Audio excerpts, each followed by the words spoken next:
Good morning. It is September the 2nd, 2016. Probably is going to be the second largest news day of the month, given the September FOMC announcement where people will be betting that the Fed will or will not raise interest rates. The key number today is going to be non-farm payrolls at 175K. Greater than 220.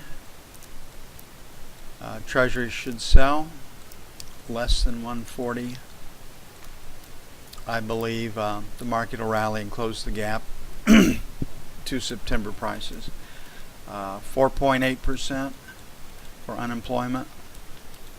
Compensation hourly earnings up 0.2. That's the default number. 34.5 on the average work week.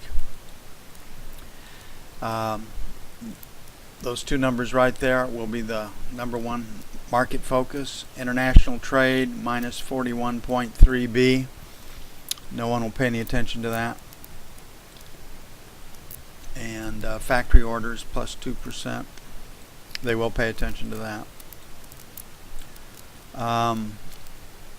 Given the fact that seasonal tendencies tend to make the August number lower than forecast, and the fact that the bonds are pretty low into this number, I think the most explosive move will be to the upside. The factory orders number can come in lower than forecast because the economic news is showing weakness, softening. Okay, now without this news event, 31 to 03 would be sell 1. 7 to 11 would be sell 2.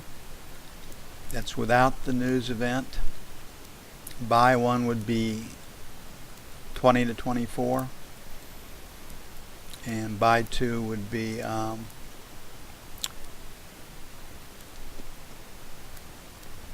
13 to 17.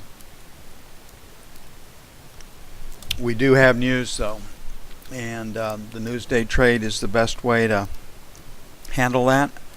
And what you do is in that first bar you enter at the mode/mean aggressively, value area high or low not so aggressively, and then where the news hit the market, and then you play for a retest of wherever the high or low of that bar is. If that high or low of the bar holds, then you exit the trade. It does require nimbleness. Sometimes you have to execute within the first 20 or 30 seconds of the bar where the news hits. Usually 30-40 seconds after the news hits, there is some liquidity in the market, and it's just going to be down to whether you generate follow-through buying or selling.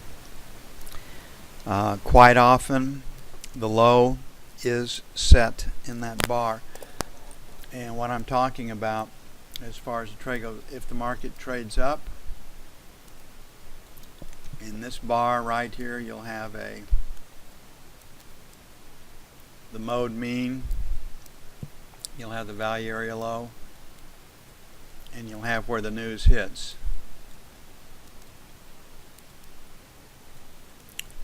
Limit buy against whichever one's closer. The mode mean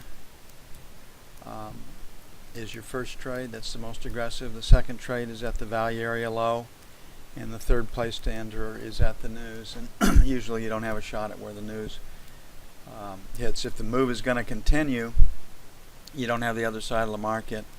Getting in at the mode mean is usually what you're left with. So we'll talk about that, and we'll have the bond and the E-mini up. We'll try to get trades off in both of those and see what happens. Show you how to do that.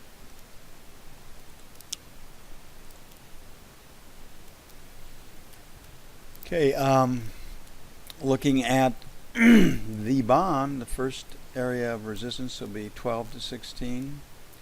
So 19s to 23s, sell 1. 31s to 03, sell 2. On the buy side, we've got support at 70 to 70.04. The first buy would be 25 to 29. then 5 to 9, picking up that low from yesterday.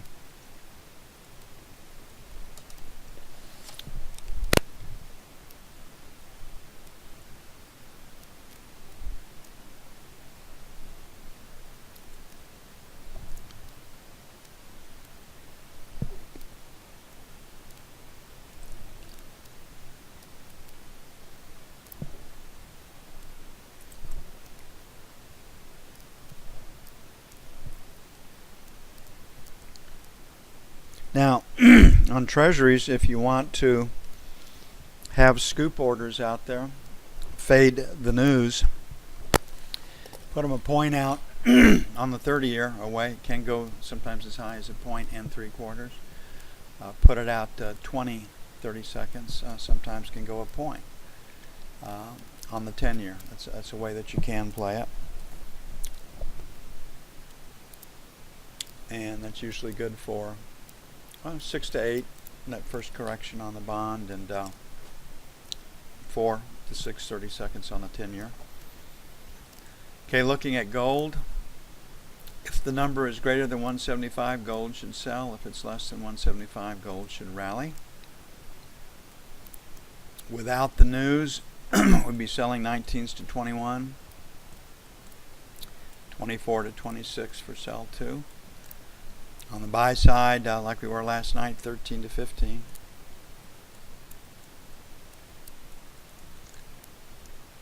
Then 7 to 10.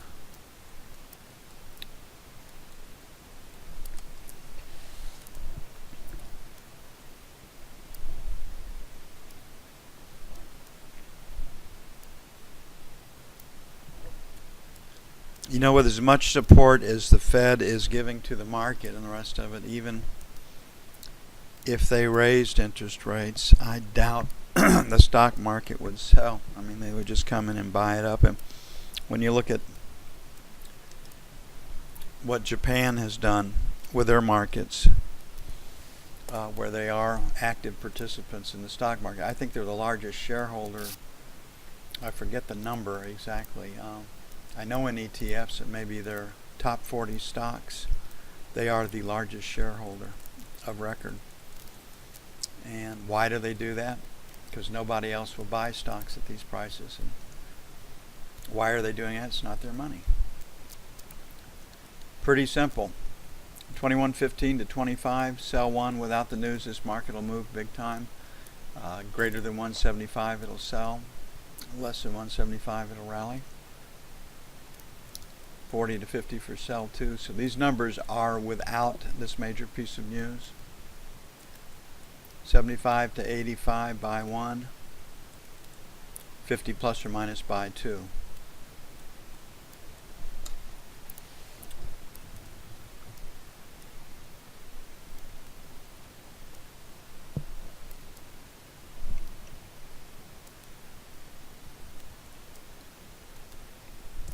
Crude oil reacts the least to the news, but it does react sometimes, and it usually goes with the news initially. But if there was a market to play that would not react to the news, it would be crude. Putin came in and said he supports price output restrictions and freezing output and lowering it, but did rally the market, but not by a heck of a lot. You can see up to this 44.50 area right there. That low volume number is pretty important resistance. Our high volume number 269.130, 269.800. So our high volume number is at 43.90. So 44 is going to be our initial band of resistance. So 75 to 44, sell 1.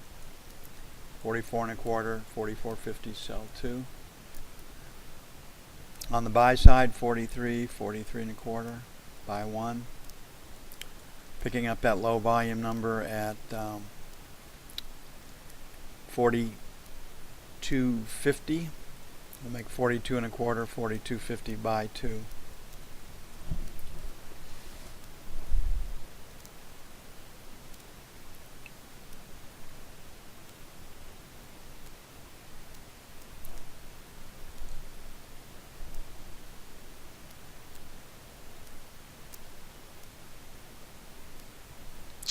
And the E-mini.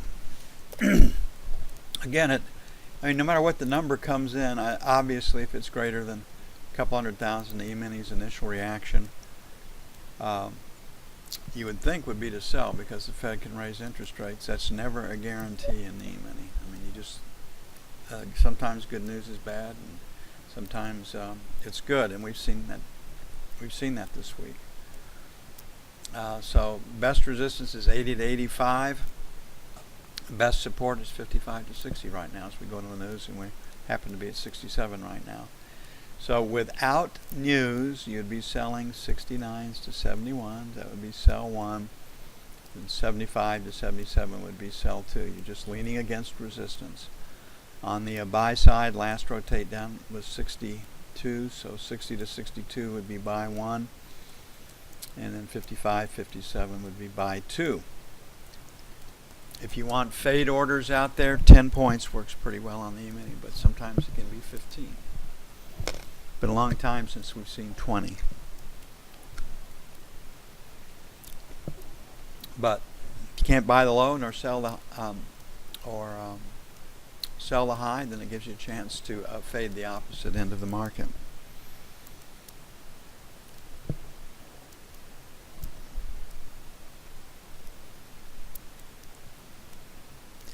Low volume numbers at 2150, right down here. So I'll lean against 2150 from right here would be a pretty good place to get in. Somebody will cover their shorts. Last rotate up stopped in that 82, 83 area. So a fade order at 82, 83 might be a good place to handle it. 175 non-farm payrolls, 4.8 unemployment. International trade minus 41.3. It's about where it is. Nobody will pay any attention to it. Factory orders plus 2%. That could come in lower than forecast. And Baker Hughes could come in higher than forecast. Last week it was 635.